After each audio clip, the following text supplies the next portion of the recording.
오늘 아침에 주시는 하나님 말씀은 구약 성경 신명기 27장 11절로 26절의 말씀입니다. 구약 성경 신명기 27장 11절로 26절의 말씀입니다.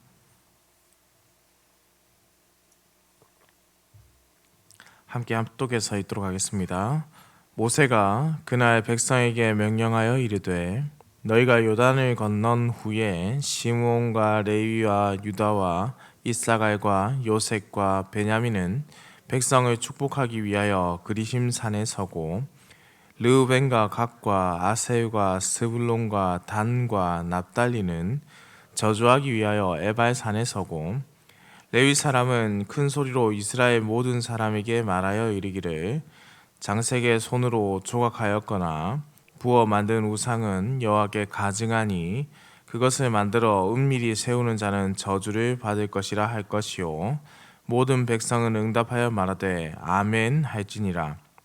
그의 부모를 경홀히 여기는 자는 저주를 받을 것이라 할 것이요 모든 백성은 아멘 할지니라. 그의 이웃의 경계표를 옮기는 자는 저주를 받을 것이라 할 것이요 모든 백성은 아멘 할지니라. 맹인에게 길을 잃게 하는 자는 저주를 받을 것이라 할 것이요 모든 백성은 아멘 할지니라. 객이나 고아나 과부의 송사를 억울하게 하는 자는 저주를 받을 것이라 할 것이요 모든 백성은 아멘 할지니라. 그의 아버지의 아내와 동침하는 자는 그의 아버지의 하체를 드러냈으니 저주를 받을 것이라 할 것이요 모든 백성은 아멘 할지니라. 짐승과 교합하는 모든 자는 저주를 받을 것이라 할 것이요 모든 백성은 아멘 할지니라. 그의 자매 곧 그의 아버지의 딸이나 어머니의 딸과 동침하는 자는 저주를 받을 것이라 할 것이요 모든 백성은 아멘 할지니라. 장모와 동침하는 자는 저주를 받을 것이라 할 것이요 모든 백성은 아멘 할지니라. 그의 이웃을 암살하는 자는 저주를 받을 것이라 할 것이요 모든 백성은 아멘 할지니라. 무죄한 자를 죽이려고 뇌물을 받는 자는 저주를 받을 것이라 할 것이요 모든 백성은 아멘 할지니라. 이 율법의 말씀을 실행하지 아니하는 자는 저주를 받을 것이라 할 것이요 모든 백성은 아멘 할지니라. 아멘. 오늘 본문에서 모세는 에발산과 그리심산에서 율법에 새긴 돌들을 세운 후에 말씀으로 예식을 행하라 라고 명령합니다. 세겜을 중심으로 해서 남쪽에 있는 그리심산에서는 축복을 선언하고 북쪽에 있는 에발산에서는 저주를 또한 선포해야 합니다. 이때 축복을 선포하기 위해서 그리심산 중턱에 설 지파들은 시므온, 레위, 유다, 이사갈, 요셉, 베냐민 등 6지파입니다.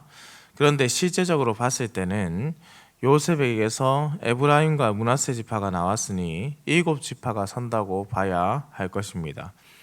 저주를 선포하기 위해서는 에발산 중턱에 르벤, 갓, 아셀, 스불론, 단, 납달리 6지파가 서게 되는데요. 모든 지파가 상 중턱에 서 준비되게 되면은 레위 사람들이 15절에서 16절에 걸쳐 기록된 12가지의 저주를 이제 외쳐야 하는 것이죠. 사실 그렇다면 왜 이렇게 구분했을까? 정확히 어떠한 기준으로 두 산의 지파들이 배정되었는지는 알 수는 없습니다. 다만 몇 가지 추론은 가능합니다. 먼저 각 지파가 차지하게 될 지역의 위치 때문에 그렇게 선택되었다라고 볼 수 있는 것이죠. 엘발산에 서는 지파들은 훗날 모두 북왕국 이스라엘에 속하게 되는 자들이기 때문에 그렇습니다. 또 하나의 관점은 출생에 근거한 것이다 라고 보는 관점인데요. 축복이 선언되는 그리심산에 배정된 지파들은 야곱의 아내 라헬과 레아의 네 아들이라고 볼 수 있습니다. 그러나 저주가 선포되는 에발산에 배정된 지파들은 야곱의 첩인 빌하와 실바에게서 유래된 자손들이며 빌하와 잠자리에서 아버지의 침상을 더럽힌 르우벤이 거기에 또한 포함되는 것이죠. 다만 이 관점에서 문제가 있습니다. 애매한 것이 스불론이라는 것이죠. 스불론은 레아가 낳은 아들이기 때문에 이렇게 해석하기에도 사실 무리가 있어 보입니다. 그러나 어떠한 관점이든 하나님께서 이렇게 나누셨고 거기에 따라서 이제 선포되는 것이죠.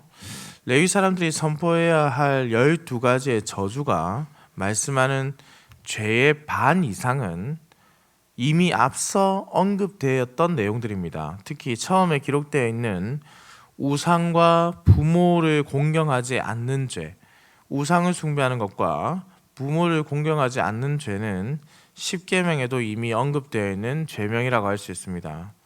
저주가 지적하는 죄는 우상을 만드는 것, 부모를 업신여기는 것, 경계석을 옮기는 것, 시각장애인을 잘못 인도하는 것, 과부와 고아 그리고 이방인을 차별하는 것, 아버지의 아내와 동침하는 것, 짐승과 교접하는 것, 이복자매와 동침하는 것, 장모와 동침하는 것, 이웃을 암살하는 것, 뇌물을 받는 것, 율법의 말씀을 듣고도 실행하지 않는 결론적인 내용 곧 12가지입니다.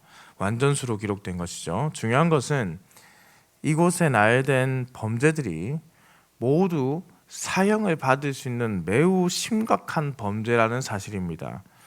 우상을 만드는 것에서 이 같은 일이 다른 신들의 형상을 만드는 일인지 자신을 위해서 하나님의 모습을 표현해서 만든 것인지는 명확하지 않지만은 결국 이것은 십계명의 말씀을 어기는 것이죠.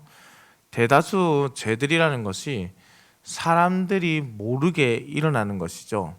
사람들이 보이는 곳에서 죄를 잘 짓지 않습니다. 사람들이 모르는 곳에서, 사람들이 보지 못하는 곳에서 죄를 짓게 됩니다. 그러나 하나님은 언제나 우리와 함께 하시기 때문에 이 모든 일을 알고 계신 것이죠. 하나님께서 모든 일을 판단하시지만은 동시에 모든 상황을 지켜보는 증인이 된다는 것, 그 일을 고발하는 분이 된다는 것을 우리는 또한 기억해야 한다는 것입니다. 부모를 공경한다는 것, 말씀을 실천함에 있어서 매우 중요한 의미를 가지는 표현입니다. 학자들에 따라서는 이 십계명의 말씀을 구분할 때에 하나님과 사람과의 관계, 그리고 사람과 사람과의 관계로 1에서 4계명과 5에서 10계명을 나누기도 합니다. 그러나 1에서 5계명까지, 그러니 부모를 공경하라까지를 하나님과 사람과의 관계로 보기도 합니다. 저도 그러한 관점을 선택하는데요. 왜냐하면은 레위기 19장 3절에 보시면은 이렇게 기록되어 있습니다. 너희 각 사람은 부모를 경외하고 나의 안식일을 지키라. 나는 너희의 하나님 여호와이니라. 여기서 너희 각 사람은 부모를 경외하고라는 표현에서 이 경외하다라는 단어는 이후 말씀에서 하나님을 경외하라 외에는 사용되지가 않습니다. 심지어 여호와의 안식일을 지키는 것과 함께 평행법으로 지금 사용되고 있습니다. 너희 각 사람은 부모를 경외하고 나의 안식일을 지키라. 동등한 평행법이라는 것이죠. 부모를 공경하는 그 일이 여호와를 경외하는 계명과 연결될 수 있다는 것을 의미한다고 볼 수가 있습니다. 그래서 예수님께서 또한 부모에게 눈에 보이는 부모의 말씀을 잘 들을 것을 말씀하셨죠. 우리는 그래서 부모를 공경하는 것을 하나님께서 우리에게 주신 이 가정에서 부모를 공경하는 것은 매우 당연한 일이고 말씀은 지키는 일이라는 것을 기억해야 합니다. 그것은 유교적인 관점이 아니라 하나님께서 우리에게 허락하신 가정에서 믿음이라는 것이 어떻게 흘러가게 되는지를 알려주시는 거기 때문에 그렇습니다. 그래서 가정을 이루는 것은 매우 중요한 일이고 그 소중하고 중요한 일에서 자녀를 양육할 때에 하나님의 나라에서 믿음이 흘러가게 하는 이 역할들을 담당하는 부모를 공경하는 것, 그것이 또한 하나님을 경외하는 한 가지의 방법이 된다라는 것이죠. 경계석을 옮기는 일은 남의 재산을 빼앗는 침해하는 행위입니다. 이웃이 누려야 하는 권리를 빼앗는 악행이 얼마나 나쁜 것인가를 깨닫습니다. 얼마 전 넷플릭스라는 곳에서 에이트라는 드라마가 이제 올라와서 상영되기 시작했습니다. 8명의 사람들이 1층부터 8층에 나누어서 살게 되는데 각 층에는 시간당 버는 돈이 다르고 식사는 맨 위층 8층을 거쳐서 내려오기 때문에 자신들도 모르게 그곳에서 8명이 등급이 생겨버립니다. 먹는 것을 협박의 도구로 사용하고 높은 층은 낮은 층을 괴롭히고 더 많은 것을 빼앗는 모습을 담고 있습니다. 인간의 추악함이 담겨있는 드라마라고 할 수 있는데요. 이 드라마를 보면은 충분히 가졌음에도, 충분히 많은 것을 누리고 있음에도 남의 것을 빼앗으려 하고 자신의 것을 더 가지려 하는 악한 본성을 보게 된다는 것이죠. 사람이 얼마나 추악할 수 있는가? 사람이 돈 때문에 어떤 일까지 할 수 있는가? 사람이 권력을 잡게 되었을 때 그 권력을 얼마나 악하게 사용할 수 있는가? 그래서 이어지는 겁니다. 고아와 과부와 나그네를 돌보는 것, 맹인의 길을 잘못 인도하여 어려움에 처하지 않게 하는 것, 이 모든 것이 더불어 함께 살아가는 사회 구성원의 참된 모습이라는 것이죠. 누구의 것을 찬탈하여 빼앗아 자신의 권리를 늘려가는 것이 아니라 우리가 남과 함께 더불어 살아가는 것, 곧 하나님의 백성들은 자신의 욕구에 따라서 죄된 본성에 따라서 사는 것이 아니라 하나님의 말씀에 근거해서 주어진 것에 감사하면서 내가 가진 모든 것이 나의 능력이 아니라 하나님의 은혜라는 것을 기억하면서 나눠주며 살아야 한다. 바로 그것을 지금 말씀하고 있는 것이죠. 모세는 20절에서 23절에 음란한 성적 범죄를 또한 기록해 두었습니다. 음란한 죄, 이 또한 아무도 모른다고 생각하기 때문에 반복적으로 일어나는 죄악 중 하나입니다. 가정을 벗어나 행하는 더러운 범죄, 순리를 벗어난 영리를 행하는 범죄는 질서의 하나님을 부정하는 행위라고 할 수가 있습니다. 이웃을 비밀리에 죽이는 것, 뇌물을 받아 공의의 하나님을 나타내지 못하는 것 모두 악한 욕심과 탐욕, 그리고 기본적으로 남들보다 내가 훨씬 더 뛰어나다라는 생각에서 비롯된 것이죠.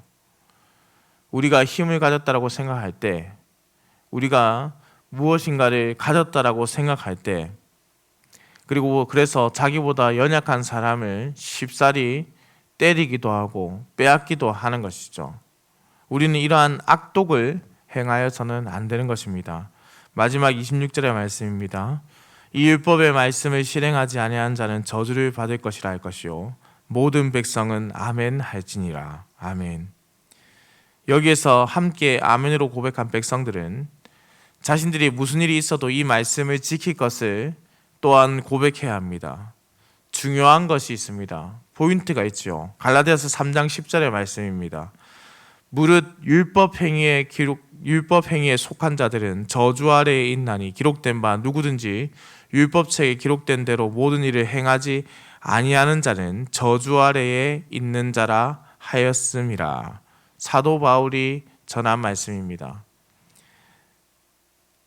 율법책에 기록된 대로 모든 일을 항상 행하지 아니하는 자는 저주 아래에 있는 자라.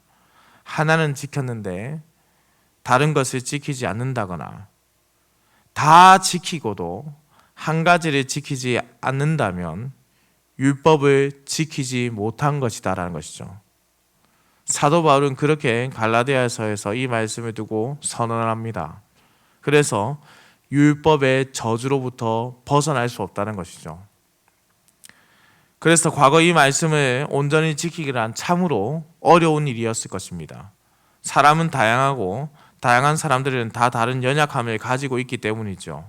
그러니 우리는 이후 사도 바울의 고백을 통해서 이 말씀을 또한 따라갈 수 있는 겁니다. 갈라디아서 3장 10절의 말씀이었는데 이후 3장 13절의 말씀이 이렇게 기록되어 있습니다.